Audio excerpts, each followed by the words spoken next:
Hello বন্ধুরা, টেকগিক পলাশ YouTube চ্যানেলে আপনাদের সকলকে স্বাগত। আপনারা কমেন্ট বক্সে আপনাদের যে সমস্ত প্রবলেমগুলি নিয়ে কমেন্ট করেন, আমি কিন্তু সবগুলি সলভ করার চেষ্টা করি। তেমনই কয়েকদিন ধরেই অনেকেই প্রশ্ন করছেন যে আমাদের ভোটার কার্ডে যদি রিলেটিভ নেম সংক্রান্ত কোনো ধরনের কোনো ভুলভ্রান্তি থাকে, অর্থাৎ আমাদের ভোটার কার্ডে যদি আমাদের বাবার নাম বা স্বামীর নামে কোনো ধরনের কোনো ভুল থাকে, সেক্ষেত্রে আমরা কিভাবে সেটি কারেকশন করব। এক্ষেত্রে বলে রাখি, আপনার ভোটার কার্ডে আপনার বাবার নাম বা স্বামীর নাম যেটি রয়েছে সেটিতে যদি স্পেলিং সংক্রান্ত বা কোনো ধরনের কোনো ভুলভ্রান্তি থাকে, সেটি কারেকশন করার জন্য আপনি কিন্তু আপনার মোবাইল বা কম্পিউটার থেকে অ্যাপ্লাই করতে পারবেন। তো চলুন আজকে আমি স্টেপ বাই স্টেপ আপনাদেরকে দেখিয়ে দেবো যে আপনার ভোটার কার্ডে যদি রিলেটিভ নেম সংক্রান্ত কোনো ধরনের কোনো ভুলভ্রান্তি থাকে, সেক্ষেত্রে আপনি কিভাবে আপনার মোবাইল বা কম্পিউটার থেকে আবেদন করবেন। তো চলুন দেখে নিই। ভোটার কার্ডে রিলেটিভ নেম কারেকশন করার জন্য প্রথমে আপনার মোবাইল বা কম্পিউটারে ব্রাউজার ওপেন করবেন, গুগলে সার্চ করবেন ভোটার পোর্টাল।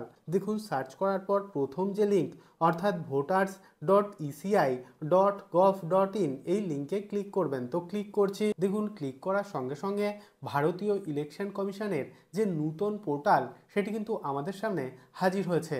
তো এখন থেকে আপনি কিন্তু এই ওয়েবসাইট থেকে নূতন ভোটার কার্ডের জন্য আবেদন করতে পারবেন বা ভোটার কার্ডে যে কোনো ধরনের কারেকশন করতে পারবেন, বা আপনি এই ওয়েবসাইট থেকেই পুরনো ভোটার কার্ডের বদলে একটি নূতন পিভিসি ভোটার কার্ডের জন্য অর্ডার করতে পারবেন। তার জন্য প্রথমে এই ওয়েবসাইটে লগ ইন করতে হবে।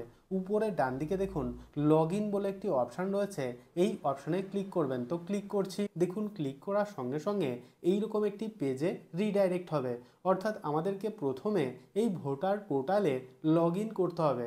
আপনার যদি আগে থেকে এই ওয়েবসাইটে রেজিস্ট্রেশন করা না থাকে, সেক্ষেত্রে এখানে দেখুন সাইন আপ বলে একটি অপশান রয়েছে, এই অপশানে ক্লিক করে আপনি প্রথমে এই ওয়েবসাইটে রেজিস্ট্রেশন করে নেবেন। তো আমার যেহেতু আগে থেকে রেজিস্ট্রেশন করা আছে, সেক্ষেত্রে নিচে দেখুন রেজিস্টার্ড মোবাইল নাম্বার এবং পাসওয়ার্ড পুট করে লগ ইন করতে হবে। তো আমি আমার মোবাইল নাম্বার এবং পাসওয়ার্ড পুট করে দিয়েছি। তারপর নিচের দিকে দেখুন একটি ক্যাপচা কোড রয়েছে, এই ক্যাপচা কোডটি দেখে দেখে যেরকম আছে সঠিকভাবে নিচের বক্সে পুট করে দেবেন। ক্যাপচা কোড পুট করার পর নিচে দেখুন রিকোয়েস্ট ওটিপি বলে একটি অপশান রয়েছে, এই অপশানে ক্লিক করবেন। তো ক্লিক করছি। রিকোয়েস্ট ওটিপি অপশানে ক্লিক করার সঙ্গে সঙ্গে আমাদের রেজিস্টার্ড মোবাইল নাম্বারে একটি ওটিপি সেন্ড করা হবে এবং ওটিপিটি এখানে পুট করতে হবে। ওটিপি পুট করার পর নিচে ভেরিফাই অ্যান্ড লগ ইন অপশানে ক্লিক করবেন। তো ক্লিক করছি। ওয়েবসাইটে লগ ইন করার পর নিচের দিকে স্ক্রল করবেন, এখানে দেখুন একটি অপশান রয়েছে shifting of residence oblique correction of entries in existing electoral roll, এবং নিচের দিকে দেখুন একটি অপশান রয়েছে ফিল ফর্ম 8। তো এই অপশানে ক্লিক করবেন। তো ক্লিক করছি। তারপর দেখুন এইরকম একটি ইন্টারফেস আমাদের সামনে হাজির হবে। তো এখানে দেখুন অ্যাপ্লিকেশন ফর সেলফ এবং আদার ইলেক্টর। তো এখান থেকে আদার ইলেক্টর এই অপশানটি সিলেক্ট করবেন। তারপর নিচে দেখুন এপিক নাম্বার, অর্থাৎ আপনার ভোটার কার্ডের নাম্বারটি এখানে পুট করে দেবেন। ভোটার কার্ডের নাম্বার অর্থাৎ এপিক নাম্বার পুট করার পর নিচে সাবমিট অপশানে ক্লিক করবেন। তো ক্লিক করছি। সাবমিট অপশানে ক্লিক করার সঙ্গে সঙ্গে দেখুন এইরকম একটি পপ আপ আমাদের সামনে হাজির হবে, এবং দেখুন আমি যে ব্যক্তির ভোটার কার্ডের নাম্বারটি পুট করেছিলাম সেই ব্যক্তির সমস্ত ডিটেলস কিন্তু এখানে শো করছে। তারপর নিচে ওকে অপশানে ক্লিক করবেন। তারপর এখানে দেখুন আমাদের পার্ট নম্বর এবং সিরিয়াল নাম্বার শো করছে, এবং নিচে দেখুন 4টি অপশান রয়েছে। তো এখান থেকে দ্বিতীয় যে অপশান অর্থাৎ correction of entries in existing electoral role, এই অপশানটি সিলেক্ট করবেন। তারপর একদম নিচে ওকে অপশানে ক্লিক করবেন। তারপর দেখুন এইরকম একটি পেজে রিডাইরেক্ট হবে। তো এখানে দেখুন স্টেট, ডিস্ট্রিক্ট এবং নিচে দেখুন আমাদের বিধানসভার নাম শো করছে। তারপর নিচের দিকে স্ক্রল করবেন, নিচে নেক্সট অপশানে ক্লিক করবেন। নেক্সট অপশানে ক্লিক করার পর এখানে দেখুন আমাদের নাম শো করছে, ভোটার কার্ডের নাম্বার শো করছে, এবং নিচে দেখুন অনেকগুলি অপশান রয়েছে। তো এগুলি কিছু করার দরকার নেই। তারপর নিচে নেক্সট অপশানে ক্লিক করবেন। তারপর নিচের দিকে স্ক্রল করবেন। তো এখানে দেখুন application for correction of entries in existing electoral roll, এবং নিচের দিকে দেখুন অনেকগুলি অপশান রয়েছে, name, gender, date of birth, relation type, relative name, address, mobile number এবং ফটো। আপনার ভোটার কার্ডে এর মধ্যে থেকে যেটি কারেকশন করতে চান সেই অপশানটি সিলেক্ট করবেন। তো আমরা যেহেতু আমাদের ভোটার কার্ডে রিলেটিভ নেমে কারেকশন করতে চাই, অর্থাৎ আমাদের ভোটার কার্ডে যদি আমাদের বাবা বা স্বামীর নামে কোনো ধরনের কোনো ভুল থাকে সেটি যদি কারেকশন করতে চাই, তো সেক্ষেত্রে এখানে দেখুন রিলেটিভস নেম বলে একটি অপশান রয়েছে, এই অপশানটি সিলেক্ট করবেন। তারপর নিচের দিকে স্ক্রল করবেন, তো এখানে দেখুন রিলেটিভস নেম অর্থাৎ আপনার বাবা বা স্বামীর নামের ফার্স্ট নেম এবং মিডিল নেম সঠিক স্পেলিং সহ এখানে পুট করে দেবেন। তারপর দেখুন রিলেটিভস সারনেম অর্থাৎ তার যে সারনেম অর্থাৎ পদবি এখানে সঠিক স্পেলিং সহ টাইপ করে দেবেন। এবং যখনই আপনি উপরের বক্সের মধ্যে ইংলিশে টাইপ করবেন সঙ্গে সঙ্গে নিচে দেখুন বাংলায় অটোমেটিক টাইপ হয়ে যাবে। তারপর নিচের দিকে স্ক্রল করবেন, এখানে দেখুন আমরা যেই কারেকশানটি করলাম তার সাপেক্ষে আমাদেরকে এখানে একটি ডকুমেন্টস আপলোড করতে হবে।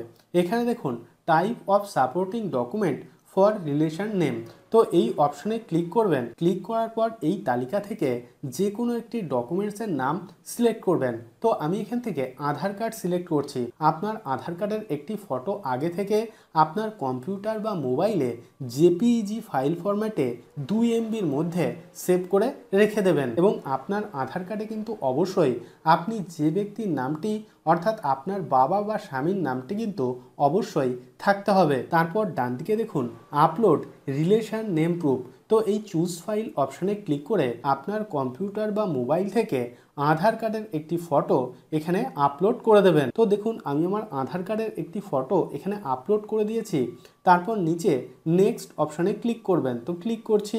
নেক্সট অপশনে ক্লিক করার সঙ্গে সঙ্গে দেখুন এইরকম একটি ইন্টারফেস আমাদের সামনে হাজির হবে। তো এখানে দেখুন ডিক্লিয়ারেশন, তো আপনি এই ডিক্লিয়ারেশনটি পড়ে নিতে পারেন। তারপর দেখুন ডেট অর্থাৎ যে ডেটে আপনি আবেদন করছেন সেই ডেটটি এখানে শো করছে। তারপর দেখুন প্লেস অর্থাৎ আপনি যে জায়গা থেকে আবেদনটি করছেন সেই জায়গার নামটি এখানে টাইপ করে দেবেন। তো আমি এখানে চাকদা টাইপ করে দিচ্ছি। তারপর নিচে নেক্সট অপশনে ক্লিক করবেন, তো ক্লিক করছি। দেখুন নেক্সট অপশনে ক্লিক করার সঙ্গে সঙ্গে এখানে একটি ক্যাপচা কোড দিয়ে দিয়েছে এবং এই ক্যাপচা কোডটি দেখে দেখে সঠিকভাবে নিচের বক্সে পুট করতে হবে। ক্যাপচা কোড পুট করার পর একদম নিচে দেখুন প্রিভিউ অ্যান্ড সাবমিট বলে একটি অপশান রয়েছে, এই অপশানে ক্লিক করবেন, তো ক্লিক করছি। দেখুন প্রিভিউ অ্যান্ড সাবমিট অপশানে ক্লিক করার সঙ্গে সঙ্গে এইরকম একটি ইন্টারফেস আমাদের সামনে হাজির হবে।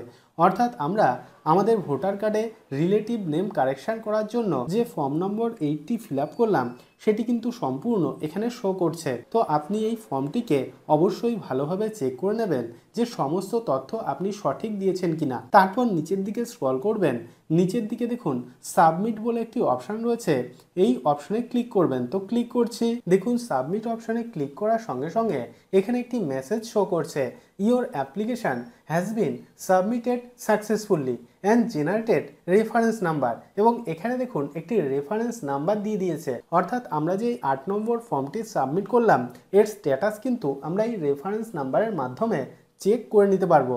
এরপর 10 থেকে 12 দিন ওয়েট করার পর আপনি যখনই এই রেফারেন্স নাম্বার দিয়ে চেক করবেন দেখবেন আপনার ভোটার কার্ডে আপনার রিলেটিভ নেম কিন্তু কারেকশন হয়ে গিয়েছে। তো এইভাবে আপনি খুবই সহজে আপনার ভোটার কার্ডে যদি আপনার বাবার নাম বা স্বামীর নামে কোনো ধরনের কোনো ভুল থাকে সেক্ষেত্রে কারেকশন করার জন্য অনলাইন থেকে আবেদন করতে পারবেন। আমি রোজই বিভিন্ন গুরুত্বপূর্ণ তথ্য আপনাদের সঙ্গে শেয়ার করি যাতে ভিডিওগুলি আপনার দৈনন্দিন জীবনে কোনো না কোনো কাজে আসে। যদি ভিডিওটি ভালো লেগে থাকে তাহলে ভিডিওতে একটি লাইক করুন এবং আপনার বন্ধুদের সঙ্গে অবশ্যই ভিডিওটি শেয়ার করুন এবং চ্যানেলটিকে সাবস্ক্রাইব করে দিন।